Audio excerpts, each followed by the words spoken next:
So यहाँ हेर सुरुदेखि हेर है म के भन्दैछु third generation of computers were based on integrated circuit technology भनेको छ।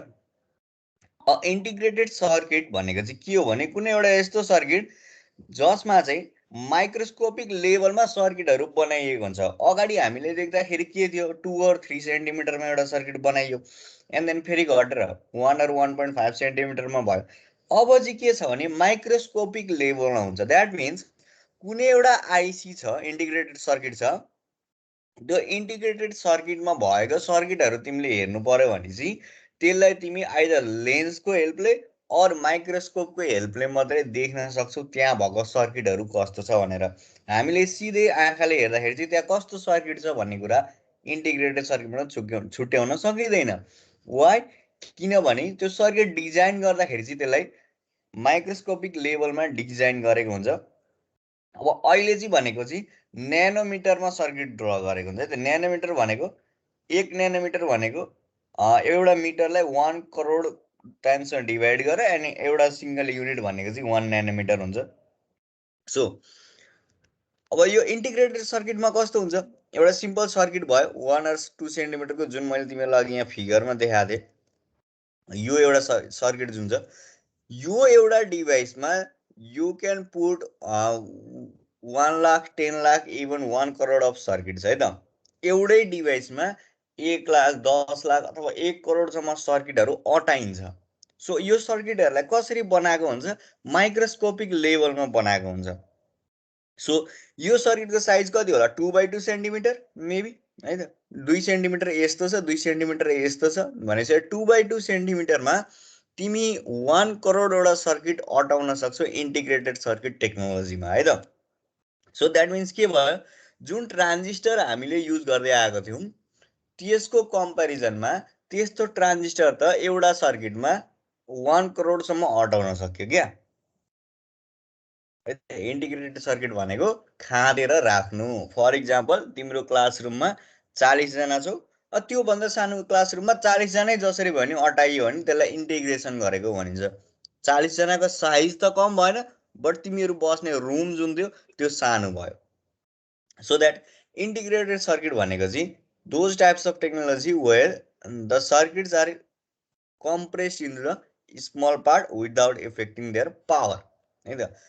द्याट मिन्स सपोज यो एउटा इन्टिग्रेटेड सर्किट हो, यसले 1000वटा ट्रान्जिस्टरको काम गर्छ। अब 1000वटा ट्रान्जिस्टरहरू भेला गर्दा यत्रो ठुलो हुन्थ्यो, बट यो घटेर यसको साइज चाहिँ सानो भयो, बट यसको क्यापासिटी अनि यसको पावर चाहिँ सेम रहन्छ। यसले जति यो 1000वटा ट्रान्जिस्टरले जति काम गर्न सक्थ्यो एउटा इन्टिग्रेटेड सर्किटले त्यति नै काम गर्छ, बट यसको साइज चाहिँ सानो बनाइन्छ। त्यसलाई भनिन्छ इन्टिग्रेसन गरेको अर इन्टिग्रेटेड सर्किट है त। सो इन्टिग्रेटेड सर्किट टेक्नोलोजीमा बेस्ड हुन्छ थर्ड जेनेरेसनदेखि उताको कम्प्युटरहरू चाहिँ। अब एउटै सर्किटमा मल्टिपल ट्रान्जिस्टरहरू अटाउन सक्यो भने त्यसको साइज के हुन्छ, स्मलर हुन्छ। यस सर, स्मलर भइहाल्यो। अब फास्टर किन हुन्छ भन्ने कुरा यो दुईटा प्रिभियस जेनेरेसनमा तिमीहरूले पढिआएको छौ।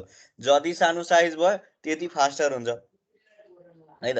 जति सानो साइज भयो त्यति फास्टर हुन्छ। अब यो इन्टिग्रेटेड सर्किट चाहिँ कति थियो भने 1000 न्यानोमिटर थियो है त। यसको साइज 1000 न्यानोमिटर थियो भनेको 1000 न्यानोमिटर भनेको चाहिँ के हो भने 1 मिटरलाई 1 करोडवटा भाग बनाऊ अनि 1000 भागको चाहिँ एउटा न्यानोमिटरको हुन्छ है त। सो 1000 न्यानोमिटरको एउटा सर्किट ड्र गरिन्छ त्यति बेला। यो अब घट्दै घट्दै आउँछ, अहिले आएर कति हुन्छ त्यो पछि म भनिदिन्छु। सो अब जुन सर्किटहरू 1 or 2 सेन्टिमिटरको थियो त्यो घटेर लेस देन सेन्टिमिटर भयो। सेन्टिमिटरको पनि लगभग 10 टाइम्स स्मलर भयो। सो द्याट त्यसले गर्दाखेरि चाहिँ यो कम्प्युटरहरू फास्टर भएको थियो compare to the previous generation. अब यहाँ पनि युज हुने भने चाहिँ ट्रान्जिस्टर्स नै हो, बट ट्रान्जिस्टरलाई चाहिँ के गरेको थियो, इन्टिग्रेट गरेको छ है। इन्टिग्रेट गर्नु भनेको चाहिँ खाँदेर घटाएर सानो स्पेसमा अटाउनु। And then more reliable, these computers were more reliable. So that किन मोर रिलायबल भयो, डेटा ट्रान्समिसन छिटो भयो एन्ड देन रिजल्टहरू एक्युरेटली छिटो निकाल्न सक्यो। अब एक्युरेट भनेको छ, एक्युरेट भनेको चाहिँ मोर एक्युरेट रिजल्ट है त। अगाडिको प्रिभियस जेनेरेसन कम्प्युटरले एक्युरेट रिजल्ट ननिकाल्ने त होइन, निकाल्थ्यो, बट त्योभन्दा अझै एक्युरेट रिजल्ट चाहिँ थर्ड जेनेरेसन अफ कम्प्युटरले निकाल्यो। एन्ड देन जति सानो सर्किट भयो त्यसले इलेक्ट्रिसिटी पनि त्यति थोरै कन्ज्युम गर्यो, so that more energy efficient भनेको छ है त, as compare to the previous generation of computer. So यहाँनिर एउटा के चेन्जेस आएको हो भने यहाँनिर जस्ट एउटा डिभाइसमा चेन्ज आएको, जुन हामी ट्रान्जिस्टर युज गरिरहेको थियौँ त्यही ट्रान्जिस्टरलाई चाहिँ इन्टिग्रेटेड सर्किटले रिप्लेस गरेको है त। अनि पावर सरी यो धेरै मेस्टअप भयो यहाँनिर।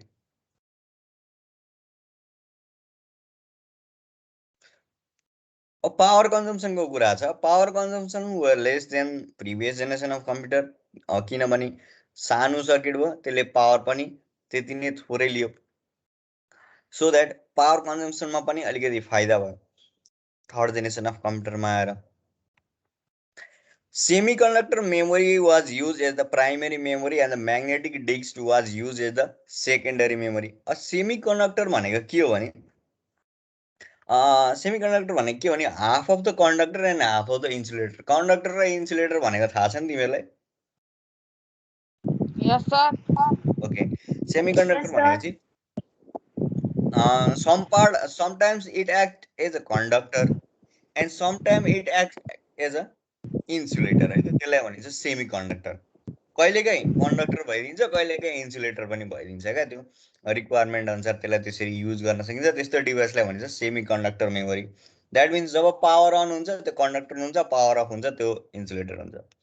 सो त्यो टाइपको मेमोरी युज गरिएको थियो, जसले गर्दाखेरि चाहिँ मेमोरी भनेको चाहिँ यहाँनिर प्राइमेरी मेमोरी हुन्छ है त। अब प्राइमेरी मेमोरी के हो पछि पढ्नुला, अहिले यति बुझिराख, सेमिकन्डक्टर मेमोरी युज भएको थियो।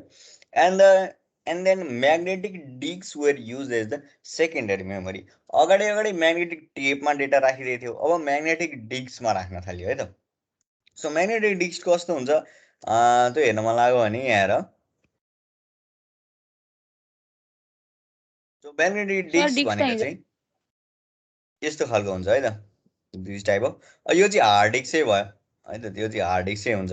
म्याग्नेटिक डिस्क भनेको चाहिँ यसले डेटा रिड राइट गर्ने भनेको म्याग्नेटिक इन्डक्सनको आधारमा गर्छ है त। अब म्याग्नेटिक इन्डक्सन भनेको के हो थाहा छैन भने म्याग्नेटिकल पावर युज गरेर उसले डेटा स्टोर गर्ने काम गर्छ, अहिलेलाई त्यो चाहिँ बुझिराख्ने। सो अब यहाँ चाहिँ के थियो भने अहिलेसम्मको कम्प्युटरमा मोनिटर र किबोर्ड थिएन है त। अहिलेसम्म जुन हामी कम्प्युटरहरू पढिआएका थियौँ फर्स्ट जेनेरेसन सेकेन्ड जेनेरेसन, त्यहाँनिर चाहिँ मोनिटर थिएन। So that first time monitor चाहिँ थर्ड जेनेरेसन अफ कम्प्युटरमा आएको है त। मोनिटर पोसिबल भएको थर्ड जेनेरेसन अफ कम्प्युटरमा कुनै पनि कम्प्युटरले डिस्प्ले दिन सक्थ्यो। So that third gen computer हो जहाँनिर चाहिँ मोनिटर आयो है। यो तिमीलाई इक्जाममा क्वेसन आउन सक्छ है त, कुन जेनेरेसन अफ कम्प्युटरमा मोनिटर आएको थियो भनेर सोध्यो भने थर्ड जेनेरेसन अफ कम्प्युटरमा आएको थियो भनेर एन्सर दिनु पर्यो। 1 मार्क्सको क्वेसनमा आउँछ है त, यो धेरै टाइम आइरहेको छ। सो मोनिटर र किबोर्ड चाहिँ थर्ड जेनेरेसन अफ कम्प्युटरमा आएको थियो एज अ फर्स्ट टाइम है त। बट यहाँनिर के छैन अझै पनि, माउस छैन है। अब यो बेलाको कम्प्युटरहरू कस्तो हुन्थ्यो भने यो बेलाको कम्प्युटरहरू चाहिँ डिस्क अपरेटिङ सिस्टम युज गर्ने खालको हुन्थ्यो है त। एउटा सिम्पल यहाँनिर नक्सा हेरेर पाइएछ भने okay this type of computer हुन्थ्यो थर्ड जेनेरेसनमा। द्याट मिन्स यहाँनिर माउसले हामी यो एप्पलको कम्प्युटर हो है त, थर्ड जेनेरेसन अफ कम्प्युटरमा हामी माउस युज गर्न सक्दैन थियौँ। एउटा ब्ल्याक स्क्रिन हुन्छ एन्ड देन त्यहाँनिर कुनै एउटा कलरको टेक्स्ट हुन्छ, आइदर व्हाइट अर ग्रिन जुनै पनि हुनसक्छ। एन्ड देन त्यत्तिकै हामीले केही कुराहरू गर्नु पर्यो भने जस्ट टाइपै मात्रै गरेर गर्नु पर्यो है त। अहिलेको जस्तो माउसले क्लिक गर्ने के गर्ने त्यो सिस्टम चाहिँ यसमा हुँदैन, किनभने मोनिटरै फर्स्ट टाइम इन्ट्रोड्युस भएको। सो द्याट जे जति कामहरू हुन्छ त्यो सबै टाइप गरेर डेटा इन्टर गरेरै गर्नु पर्यो है त। जति पनि हजुर सर यो नि यो कम्प्युटरले चाहिँ भन न कम्प्युटरले लो लेभल ल्याङ्ग्वेज बुझ्थ्यो कि हाई लेभल ल्याङ्ग्वेज? यसमा पनि लो लेभल ल्याङ्ग्वेजै हुन्थ्यो बट पछि गएर चाहिँ हाई लेभल ल्याङ्ग्वेज डिजाइन गरियो है त सुरुमा चाहिँ है त। यसमा युज गर्ने ल्याङ्ग्वेज भनेको सी ल्याङ्ग्वेज र बेसिक ल्याङ्ग्वेज युज हुन्थ्यो। सो सुरुमा चाहिँ यसलाई डेभलप गर्दाखेरि चाहिँ लो लेभल ल्याङ्ग्वेजबाटै डेभलप गरेको हो। बट जब यो मोनिटर आयो त्यस पछाडि चाहिँ हाई लेभल ल्याङ्ग्वेज युज गर्न थाल्यो 1970s चाहिँ। सर त्यो पनि आउँछ। यो मोनिटरवाला कम्प्युटरहरू चाहिँ एप्पलले बनाएको फर्स्ट टाइम जुन फर्स्ट कम्प्युटर थियो नि जुन जसमा चाहिँ मोनिटर आएको थियो एक्ज्याक्टली त्यो एप्पलले चाहिँ बनाएको होइन। बट त्यो कम्प्युटर चाहिँ कुनै अरू कम्पनीले बनाएको थियो अनि एप्पलले चाहिँ त्यसलाई एक्वायर गरेको हो क्या त्यो कम्पनीलाई। बनाउने मान्छे चाहिँ बेग्लै हो होइन, बनाउने कम्पनी बेग्लै हो। बट के गर्यो भने त्यो कम्पनी चाहिँ एप्पलले खरिद गर्यो क्या। सो द्याट एप्पलले खरिद गरे पछाडि त्यो त एप्पलकै प्रडक्ट भयो नि त। So that first time graphical user interface चाहिँ मोनिटर जुन निकालेको थियो चाहिँ एप्पलले नै निकालेको थियो। सर यो कम्प्युटरमा यो फोटो भएकोमा नि एप्पलको लोगो देखिरहेछ अनि यसमा नि एप्पल यही कम्प्युटर यो एप्पलकै कम्प्युटर हो भने चाहिँ एक्ज्याक्टली यही चाहिँ होइन। जुन कम्प्युटर आएको थियो फर्स्ट टाइममा with monitor and then the यो त्यो चाहिँ अरू कुनै कम्पनीले निकालेको थियो एन्ड देन त्यसलाई चाहिँ एप्पलले किन्यो, त्यो कम्पनी नै किनिदियो। सो द्याट त्यसको जुन जति पनि अब उयो हुन्छ नि त्यो सबै एप्पलमै आयो। सो यहाँ यो खालको कम्प्युटरमा एउटा कुरा तिमीहरूले बुझ्नुपर्ने के हो भने these types of computer does not use the graphical icons है त। यसमा जम्मा के हुन्छ कुनै एउटा कालो स्क्रिन हुन्छ एन्ड देन त्यहाँनिर टेक्स्ट मात्रै हुन्छ, अरू केही ग्राफिकल आइकन हुँदैन। यहाँ भिडियो हेर्छु, फिल्म हेर्छु, फोटो हेर्छु भन्न मिल्दैन। यसमा जम्मा अक्षरै मात्रै सपोर्ट गर्छ, लेटर्स एन्ड वर्ड्स है त। अनि यो कम्प्युटरमा काम चाहिँ कसरी गर्ने त भन्छ भने केही काम गर्नु पर्यो भने यसमा टाइप गरेर गर्नु पर्यो। जस्तै कि जोड्नु पर्यो, जोड्नु पर्यो भने हामी के गर्छौँ मोबाइलमा हेर त हामी के गर्छौँ 23 र 22 जोड्नु पर्यो भने के गर्छौँ 23 अनि प्लसमा थिच्छौँ। यहाँनिर त्यो प्लसको आइकन हुँदैन थियो, तिमीले म्यानुअल्ली एडिसनै गर्नु पर्यो। जस्तै कि एड टाइप गर्नु पर्यो अनि कति कति नम्बर हो त्यो एड गर्नु पर्यो, सबट्र्याक्ट गर्नु पर्यो भने सबट्र्याक्ट टाइप गर्नु पर्यो एन्ड देन त्यो कमान्डहरु रिजल्ट चाहिँ कति दिनमा निकाल्थ्यो? यसको रिजल्ट चाहिँ एकैछिनमा आउँछ, त्यो पनि म भनिदिन्छु। यसको रिजल्ट चाहिँ एकैछिनमा आउँछ है। सो यहाँ हेर यसमा एउटा कुरा बुझ्नुपर्ने के भने तिमीहरूले जस्ट किबोर्डको हेल्पबाट मात्रै क्यालकुलेसन हुन्छ एन्ड देन यसमा कलरफुल स्क्रिन हुँदैन, जस्ट ब्ल्याक एन्ड व्हाइट हुन्छ है त। ब्ल्याक एन्ड व्हाइट पनि हुनसक्छ, ग्रिन पनि हुनसक्छ, जस्ट दुईटा कलर मात्रै हुन्छ। सो अब यसको यहाँ के छ भने processing and the operating system speed was increase into nanosecond from the microsecond है त। माइक्रो सेकेन्ड भनेको के 1 सेकेन्डको 1000 टाइम्स थियो अगाडि। अब न्यानो सेकेन्ड भनेको चाहिँ एउटा कुनै पनि यसले कुरालाई प्रोसेस गर्नु पर्यो भने न्यानो सेकेन्डमा प्रोसेस गर्थ्यो। द्याट मिन्स कि 1 सेकेन्डलाई 1 करोडवटा भागमा डिभाइड गरेर अनि कुनै एउटा भागमा चाहिँ कुनै एउटा इन्स्ट्रक्सनलाई प्रोसेस गर्थ्यो। सो द्याट तिमीले कुनै एउटा इन्स्ट्रक्सन दिएको छौ भने त्यसको रिजल्ट आउन लाग्ने समय भनेको चाहिँ लगभग लेस देन अ सेकेन्ड हुन्छ है त। हामीले केही कुरा दियौँ उसले क्यालकुलेट गरेर रिजल्ट निकाल्न चाहिँ 1 सेकेन्ड लगभग 1 सेकेन्डको टाइम चाहिँ लगायो है त। लेस देन अ सेकेन्ड हुन्छ, 1 सेकेन्ड लगाउँछ भन्ने छैन। अब त्यो चाहिँ केमा डिपेन्डेबल हुन्छ भने कोही बेला 1 सेकेन्ड पछाडि रिजल्ट पनि आउन सक्छ, किनभने त्यसमा धेरै इन्स्ट्रक्सनहरू एकैचोटि दियो भने चाहिँ कुनै एउटा सिङ्गल इन्स्ट्रक्सन छ भने केही एउटा सिङ्गल इन्स्ट्रक्सन एउटा मात्रै छ भने चाहिँ त्यसले 1 न्यानो सेकेन्डमै क्यालकुलेट गरेर निकालिदिन सक्थ्यो। सो द्याट यो कम्प्युटरहरू चाहिँ के थियो भने कति फास्टर भयो भने तिमीले केही काम गर्यौ लेस देन अ सेकेन्डमा त्यसको रिजल्ट आयो क्या। अब अगाडिको चाहिँ के थियो माइक्रो सेकेन्डमा क्यालकुलेसन हुन्छ, द्याट मिन्स 2-3 सेकेन्ड तिमीले पर्खिनु पर्यो। अब यो खालको कम्प्युटर युज गर्दाखेरि चाहिँ लेस देन अ सेकेन्डमै तिम्रो क्यालकुलेसनको रिजल्टलाई यसले देखाउन सक्यो क्या। सो 1969मा यही खालको कम्प्युटर युज गरेर चाहिँ नासाले मुन मिसन गरेको थियो है त। मुन मिसन भनेर थाहा छ होला तिमीलाई है त, नील आर्मस्ट्रङ मुनमा पुगेको थियो भनिन्छ नि। सो यही जेनेरेसन अफ कम्प्युटर युज गरेको थियो। त्यति बेला यो कम्प्युटरको मेमोरी साइज जुन थियो यो मेमोरी यो चाहिँ 4 किलोबाइट मेमोरी युज गरेको थियो है त। 4 केबीको मेमोरी युज गरेको थियो अनि उनीहरूले मुन मिसन पोसिबल बनाएको थियो यही कम्प्युटर युज गरेर। हेर यहाँनिर केही नै छैन, जस्ट एउटा ब्ल्याक एन्ड व्हाइट स्क्रिन थियो त्यही खालको कम्प्युटर युज गरे उनीहरूले एन्ड देन मुनमा सक्सेसफुल्ली मान्छेलाई पुर्याए। अब अहिले हाम्रो कम्प्युटर, अहिले तिम्रो मोबाइलै पनि यो कम्प्युटर भन्दा कति धेरै पावरफुल छ, तिमी एक्लै पनि मुन मिसन गर्न सक्छौ। सो यहाँ हेर, तर अब यो कम्प्युटरहरूमा चाहिँ एक दुईवटा डिसएडभान्टेजेसहरू के थियो भने यो कम्प्युटरहरूमा चाहिँ ग्राफिकल इनपुट हुँदैन थियो एउटा कुरा, and then these computer were very expensive for the home users. यो कम्प्युटरहरू चाहिँ धेरै महँगो पर्थ्यो हामी पर्सनल्ली युज गर्नु पर्यो भने। सो द्याट यो कम्प्युटरहरू चाहिँ कसले युज गर्न सक्थ्यो भने कुनै अर्गनाइजेसनहरूसँग मात्रै त्यो क्यापासिटी थियो कि उसले युज गरेस्। जस्तै के एउटा संस्था छ, कुनै एउटा कलेज छ, कुनै एउटा सुपर मार्केट छ, अर कुनै एउटा ब्याङ्क भयो, त्यो खालको जुन अर्गनाइजेसनहरू छ तिनीहरूले मात्रै अफोर्ड गर्न सक्थ्यो। हामी यस्तो अब अहिले यस्तो घर घरमा ल्यापटप भए यसरी हामी कम्प्युटर किन्छौँ भन्नको लागि चाहिँ अलिकति अप्ठ्यारो छ, किनभने यसको कस्ट धेरै नै हाई थियो। सो द्याट होम युजर्सको लागि चाहिँ अझै पनि कम्प्युटरहरू पोसिबल भएको थिएन घरमा। अब होला कसैले किनेर चलायो, अब बिल गेट्सकै छोरो थियो भने त किनेर चलायो होला, बट एक्ज्याक्टली हामी यस्तो नर्मल पिपलको लागि चाहिँ यो कम्प्युटर अफोर्डेबल थिएन त्यो बेलामा, जुन 1970 सम्मको थियो। अब अफोर्डेबल चाहिँ कस्तो थियो भने युज नभएको होइन, वाइडली युज भएको, but only for the organisations जसले चाहिँ यो कम्प्युटरहरूलाई किन्न सक्ने क्यापासिटी थियो। नभए चाहिँ होम युजर्सको लागि चाहिँ त्यो क्यापासिटी यो कम्प्युटरहरू किन्ने थिएन। And it understand the high level language, that means अब यसले चाहिँ हाई लेभल ल्याङ्ग्वेजहरू अन्डरस्ट्यान्डेबल गर्न थालेको थियो। जुन कम्प्युटरहरू थियो हाई लेभल ल्याङ्ग्वेजमा कोडिङ गर्न सकिन्थ्यो, जस्ट लाइक सी बेसिक्स, यो ल्याङ्ग्वेजहरू चाहिँ युज भएको थियो। सी जुन तिमीहरूले अहिले पढ्दैछौ अनि त्यो ल्याङ्ग्वेज पनि, अनि एउटा बेसिक्स भन्ने ल्याङ्ग्वेज थियो, त्यो पनि those types of languages use गर्न थालेको थियो। अनि यो बेलादेखि चाहिँ के भयो भने धेरै हाई लेभल ल्याङ्ग्वेजहरू चाहिँ इन्भेन्ट गरियो क्या, धेरैवटा हाई लेभल ल्याङ्ग्वेज इन्भेन्ट गरियो। एन्ड देन मल्टिपल अपरेटिङ सिस्टमहरू पनि बनाइयो, किनभने नयाँ कुनै ल्याङ्ग्वेज आएपछि त सफ्टवेयर बनिन्छ नि त त्यो ल्याङ्ग्वेजले।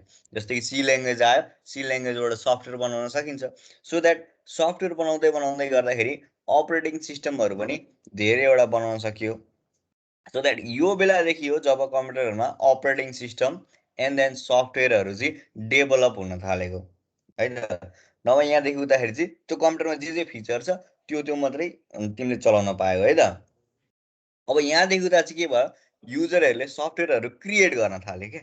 सो द्याट मल्टिपर्पज हुन थाल्यो कम्प्युटरहरू अब चाहिँ।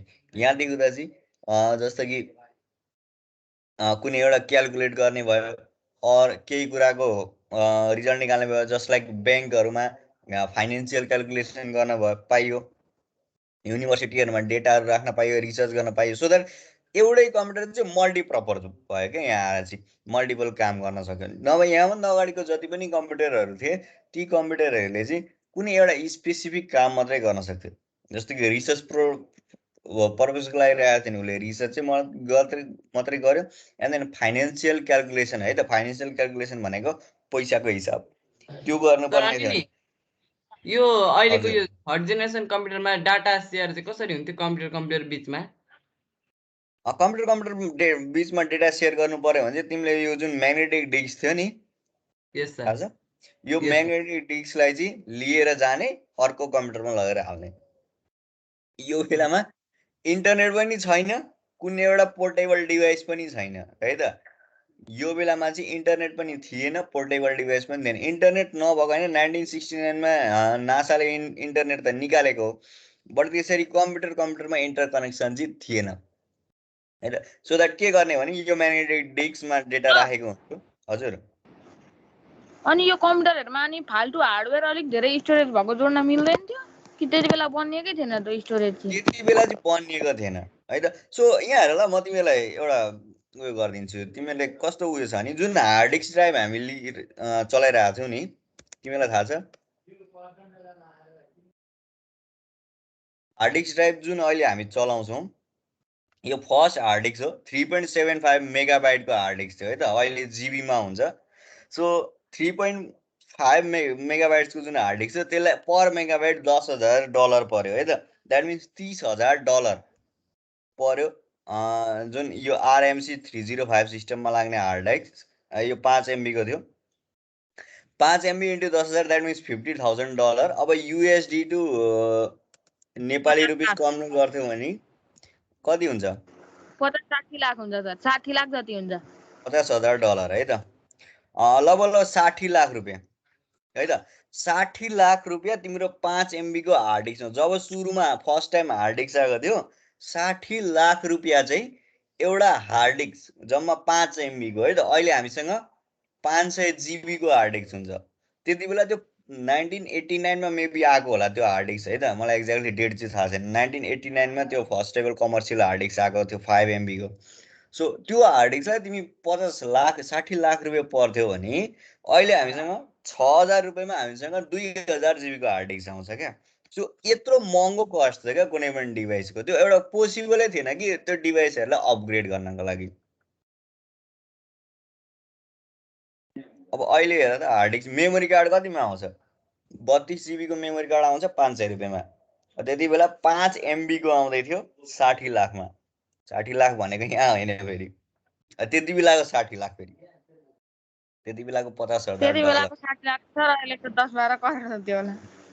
त्यति बेला मेबी मलाई जहाँसम्म लाग्छ नेपालमा 60 लाख रुपियाँ भएको मान्छे पनि त्यति थिएन 1989 मा पनि।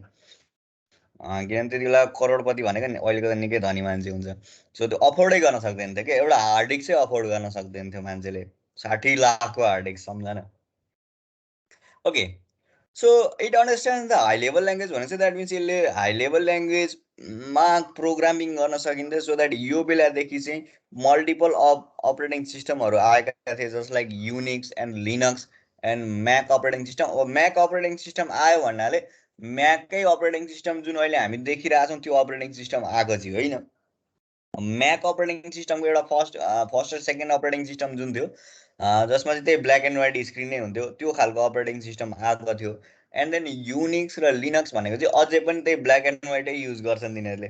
So those types of operating system चाहिँ त्यति बेलाबाट चाहिँ इन्भेन्ट भएको थियो। सो द्याट यहाँनिर चाहिँ अब multiple operating system and multiple प्रोग्रामहरू चाहिँ कुनै एउटा कम्प्युटरमा चलाउन सकियो थर्ड जेनेरेसन अफ कम्प्युटरबाट। यो चाहिँ अब थर्ड जेनेरेसन अफ कम्प्युटरको फिचर्स है त। सो अब यो जुन पार्ट्सहरूलाई अपग्रेड गर्ने कुरा छ द्याट मिन्स अब यो धेरै नै महँगो भयो। एन्ड देन यति बेला पनि होम युजर्सहरूले चाहिँ कम्प्युटरहरू युज नगरेको हो है त। यति बेला पनि होम युजर्सहरूलाई चाहिँ कम्प्युटर अफोर्डेबल थिएन। बट कसलाई अफोर्डेबल थियो भन्छ भने जति पनि रिसर्च बेस्ड अर्गनाइजेसन हुन्छन् अर ब्याङ्किङ गर्ने अर्गनाइजेसनहरू हुन्छन् ती अर्गनाइजेसनहरूले चाहिँ थर्ड जेनेरेसन अफ कम्प्युटर राखेको थियो होइन। यो कम्प्युटरको साइज चाहिँ कत्रो हुन्छ भन्छ भने एउटा लार्ज टेबलमा अटाउन सकिन्छ यो कम्प्युटरहरूलाई, अलिक ठुलो खालको टेबलमा अटाउन सकिन्छ। सो द्याट यी कम्प्युटरहरू पोर्टेबल हुन्छन् है त। अब यहाँ पोर्टेबल किन नलेखेको भन्छ भने किनभने सेकेन्ड जेनेरेसन अफ कम्प्युटरदेखि नै कम्प्युटरहरू पोर्टेबल हुन थालेका हुन्। अब यो खालको कम्प्युटरहरू चाहिँ अभियसली पोर्टेबल हुने भनेर मैले यहाँनिर नलेखिदिएको है त। नभए तिमीहरूलाई पोइन्ट आएन भने पोर्टेबल हुन्छ भनेर लेख्न सक्छौ है त आफूले लेख्न पाइयो किनभने अभियसली पोर्टेबल त हुन्छ। That is a right point. मैले चाहिँ किन नलेखिदिएको भने त्यो पोर्टेबिलिटीको कुरा चाहिँ सेकेन्ड जेनेरेसनबाटै आएको थियो। सो द्याट थर्ड जेनेरेसनमा त्यही कुरालाई रिपिट गर्नुपर्छ भन्ने चाहिँ मलाई लागेन, त्यही भएर मैले यहाँ लेख्दिनँ। अब यो चाहिँ कम्प्युटरहरू के हुन्छ सिपिङ गर्न सक्यो है त, कुनै पनि एउटा ठाउँबाट अर्को ठाउँमा गर्न सक्यो। एन्ड देन कमर्सियल्ली कम्प्युटरहरू चाहिँ बिक्री वितरण चाहिँ भएको हो है त थर्ड जेनेरेसन अफ कम्प्युटरबाट। अब कम्प्युटरहरू मार्केटमा आयो, अब कसैले किन्नु पर्यो भने चाहिँ ल है कम्प्युटर छ है किन्दा हुन्छ भन्ने चाहिँ थर्ड जेनेरेसन अफ कम्प्युटरबाट चाहिँ स्टार्ट भएको। बुझेको कुराहरू? यस सर। यस सर। केही सोध्नु पर्ने छ भने लु भन। 5 मिनट टाइम रहेछ, मैले अर्को युनिट स्टार्ट गरिनँ।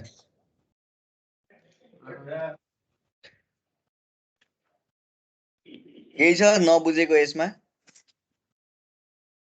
त्यो फर्स्ट विन्डोजहरू चाहिँ सेकेन्ड जेनेरेसन कम्प्युटरबाट निस्केको हो कि थर्डबाटै हो त? फर्स्ट विन्डोज अपरेटिङ सिस्टम 1983 मा आएकोलाई भनेपछि फोर्थ जेनेरेसन अफ कम्प्युटरमा आएको विन्डोज अपरेटिङ सिस्टम चाहिँ। थर्ड जेनेरेसनमा सर अनि यो कम्प्युटरहरु चाहिँ हिट हुने कतिको हुन्छ हिट हुँदैन थियो यो चाहिँ यो हल्का मात्रै कम्प्युटरहरू हिट हुन्थ्यो है। यो कम्प्युटरहरूमा चाहिँ के छ भने हिटिङ पर्पजको लागि चाहिँ फ्यानहरू युज गरिएको थियो है त, जस्ट लाइक अहिले हामी जसरी युज गर्छौँ नि, तिमीलाई अहिलेको पिक्चरमा नि म देखाइदिन्छु। यस सर जुन अहिले त सर झन् आरजीबी युज गर्छन् नि पुरै अहिले त सबैजना वाटर कुलिङ युज गर्छन् है त। थर्ड जेनेरेसन कम्प्युटरमा चाहिँ के थियो भने तिम्रो फ्यानहरू युज गर्न सकिन्थ्यो। But compare to the second generation of computer यहाँनिर त्यत्रो साह्रो हेडिङ इस्यु छैन। जस्ट लाइक दिस यो एउटा कम्प्युटर हेर, त्यत्रो साह्रो हिटिङ इस्यु चाहिँ हुँदैन कम्पेयर टु द फर्स्ट र सेकेन्ड जेनेरेसन। बट यो डिभाइसहरूमा चाहिँ के छ भने यो बक्समा केसिङ बक्समा चाहिँ तिम्रो फ्यानहरू युज गरेर यसलाई कुल डाउन गरिन्थ्यो है त। बट यसको पर्फर्मेन्स वाइज चाहिँ जुन फ्यान युज गरे पनि पर्फर्मेन्स वाइज चाहिँ अहिलेको जस्तो कम्प्युटरले यस्तो काम चाहिँ गर्ने होइन। बट के थियो भने these are the commercial computers है त, फर्स्ट टाइम कम्प्युटर चाहिँ कमर्सियल्ली डिस्ट्रिब्युट भएको हो। अब यसले कति पावर युज गर्छ भन्ने लाग्छ भने यसले चाहिँ एउटा सिम्पल डिभाइस प्रकारको पावर युज गर्छ। जस्ट लाइक तिमी घरमा फ्रिजहरू युज गर्छौ, लगभग त्यति नै पावर युज गर्छ यसले। एन्ड देन मोनिटर जुन चाहिँ फर्स्ट टाइम सिआरटी मोनिटरहरू युज भएको थियो, जुन चाहिँ त्यति बेला टेलिभिजनमा अलरेडी युज हुन्थ्यो है त। यो मोनिटरको टेक्नोलोजी चाहिँ मैले किन पढाइनँ भने टिभी आएको भनेको 1929मा, जुन टेलिभिजन हामीले देखिरहेछौँ 1929मा टिभीहरू इन्भेन्ट भइसकेको थियो। सो द्याट त्यो टिभीमा जुन स्क्रिन युज गरिन्छ, जुन टेक्नोलोजी युज गरेर स्क्रिन बनाइन्छ टिभीको, सेम स्क्रिन चाहिँ कम्प्युटरहरूमा युज गरिएको। सो द्याट त्यसलाई चाहिँ हामीले त्यति साह्रो पढ्नु परेन, पछि उयो गर्ने बेलामा पढौँला।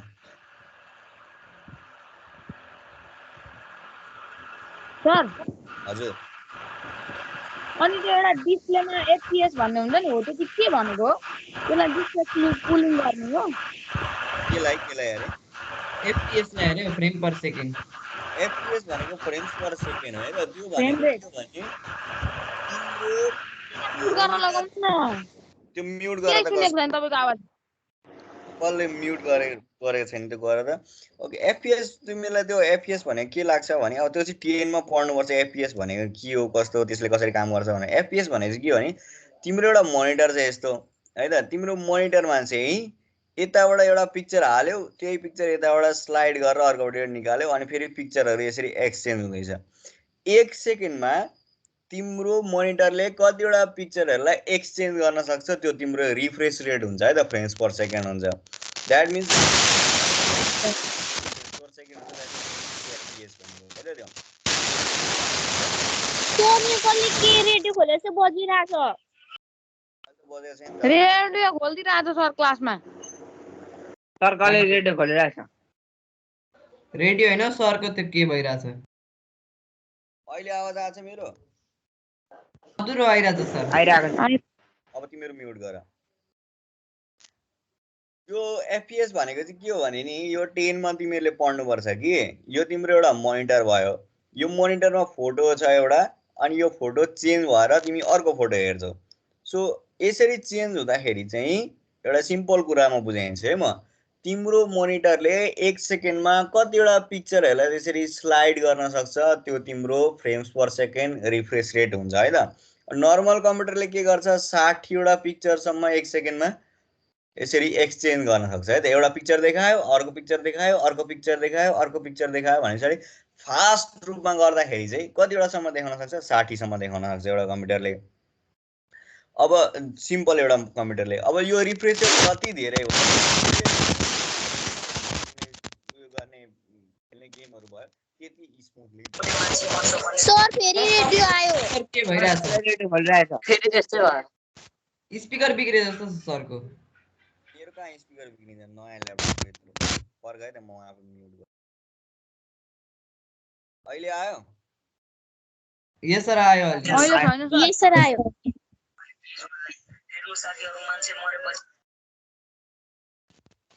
छ क्या पर्ख, म रेडियो सुनेर क्लासमा आइरहेछ, मेरोबाट आएको होइन। सबैलाई म्युट गरिदिनु नि। सबैलाई म्युट गर्दै थिएँ मैले फेरि गरिदिनु ल सुन मात्रै है त जुन एफपिएस भनेको चाहिँ तिम्रो मोनिटरले 1 सेकेन्डमा कतिवटा पिक्चरहरूलाई एक्सचेन्ज गर्न सक्छ भनेको है त अब नर्मल कम्प्युटरले 60 गर्छ अब यो जति धेरै एक्सचेन्ज गर्न सक्यो तिमीले देख्ने भिडियोहरू हुन्छ नि मोनिटरमा त्यो त्यति नै धेरै स्मुथ देखिन्छ त्यति हो त्योसँग चाहिँ केही लेना देना छैन यता कुलिङ टेक्नोलोजीको त्यो चाहिँ फ्रेम्स कति दिन्छ भन्ने कुरा हो